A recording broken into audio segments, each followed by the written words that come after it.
Somewhere near downtown Fargo-Moorhead, there's a car at the bottom of the Red River, and firefighters are trying to figure out where it is. Police say it looks like it was an accident. The driver was distracted by a pet last night and got out of the car without putting it in park. The vehicle then rolled into the water at the dam near 15th Avenue North in Moorhead. And officers called to the scene saw it floating down the river for several minutes before it went under. Search crews called it a night as the sun went down, but say they will head back out today. Hi again and good morning, everyone. Thanks for waking up with the Valley today. I'm Lisa Bedell here with Jordan Schreier. We're just getting started with your nonstop news and weather to the top of the hour to help you plan your day. A woman is dead, and a Moorhead teenager is suspected of intentionally causing her death during his botched suicide attempt.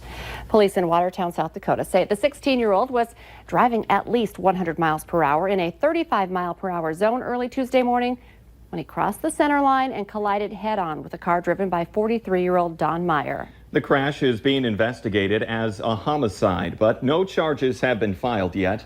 Moorhead police say they were notified Monday night that the boy who was driving the car that hit Meyer had run away from home. He's now in a Sioux Falls hospital with serious injuries. And the number of runaway kids in the area has nearly doubled compared to a year ago.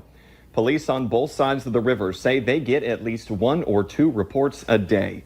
Since June, Fargo police have searched for 47 runaways, up dramatically from 29 during that same period last year. Experts say there are many factors that could be behind the spike. Many times, runaways are depressed. Economic, social, and environmental stressors can also pull families apart.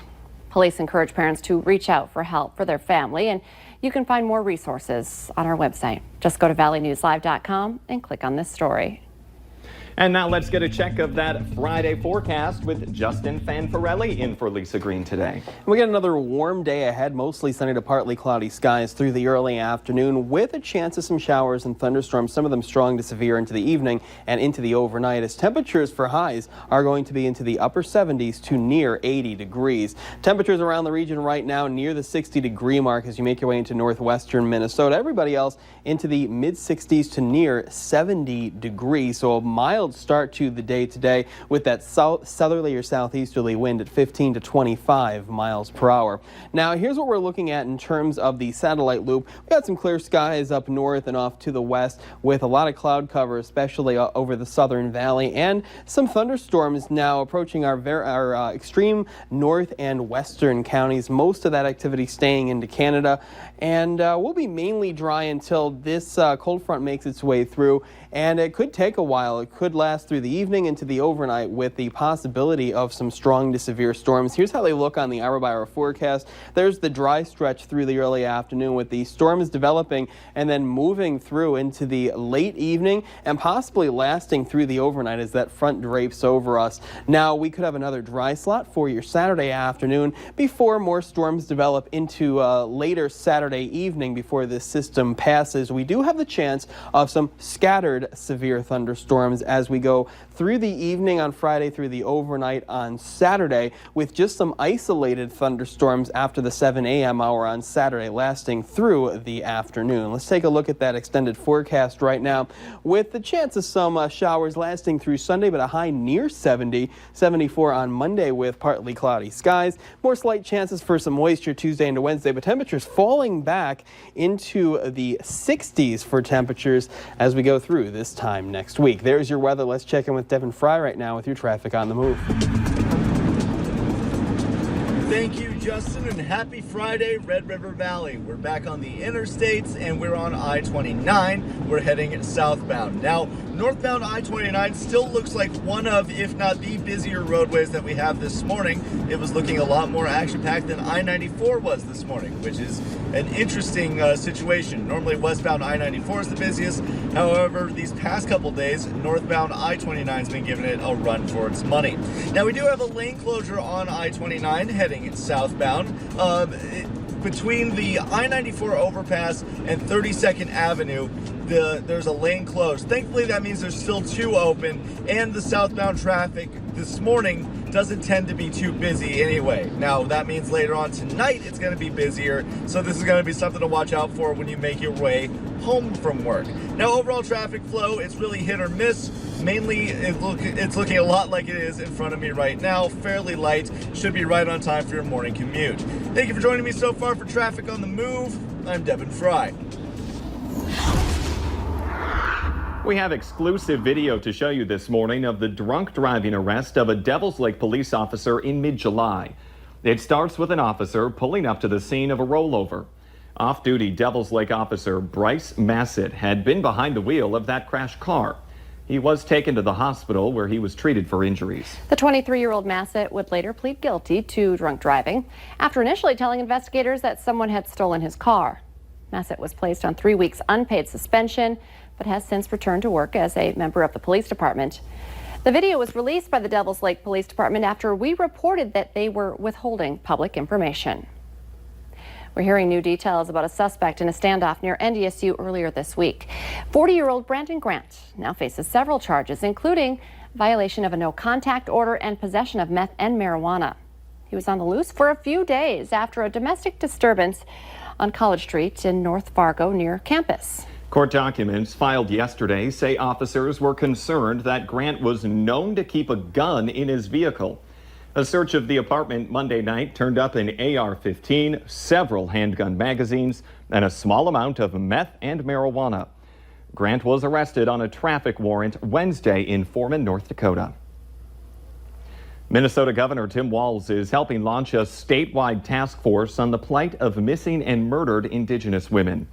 The 27-member task force will be made up of advocates, tribal representatives, law enforcement, and elected officials. They're charged with drawing attention to the disproportionate rates of violence experienced by Indigenous women and girls.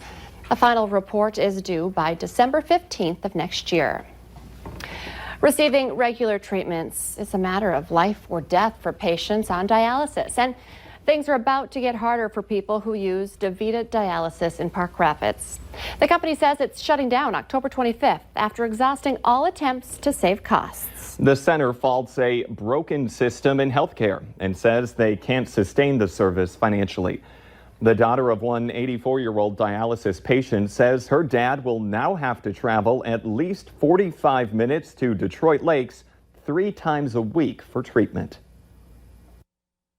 It's devastating, really, for the families. There's like 30 families here that use dialysis every week. Essentia hospitals say they're exploring options to offer dialysis services in Park Rapids. Do you remember this guy? Social media users came through big time for police who were looking for him in connection with a laundry room theft. Grand Forks police posted this picture back in August, and thanks to tips from the online community, they were able to arrest Rick Nagowski. He's suspected of breaking into the laundry room of an apartment complex, breaking the machine's locks and stealing about $300 worth of coins. West Fargo is getting ready for their big party tomorrow. And giving us a preview of West Fest this morning is the Valley Today's Abby Furchner. Good morning, Abby.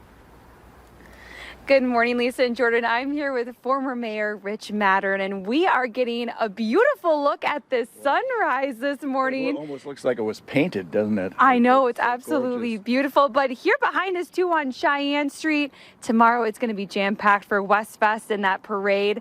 I know you're a big part of the parade tomorrow, being the Grand Marshal this year. Yes, it'll be fun. Jody and I will be leading the parade, and I'm privileged to do it. And, you know, it's pretty quiet here now, but if you're going to be up here tomorrow, you'll see that it'll be jam-packed.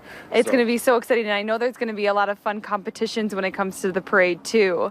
Yeah, there's the Mayor's Choice, and there's businesses, and there's nonprofit. There's several awards. Yeah. One of the big things a couple years ago is that the Cheyenne High School band started participating in the parade, and they had a jam off in the parking lot, and now they've started doing it in front of the Pioneer Plaza, and so or the MIAPOW Plaza, so that'll be cool. I can't wait to see that. It's going to be a really good time out here at West Fest. You're going to want to come out if you've never been before. Don't miss it this year. Parents, be sure to bring big bags for your kids. Yeah. Because there'll be a ton of candy. Oh, that's even better. You're going to want to make it out for that parade, but we're going to talk a little bit more about what you can do out here tomorrow at West Fest in just a few minutes.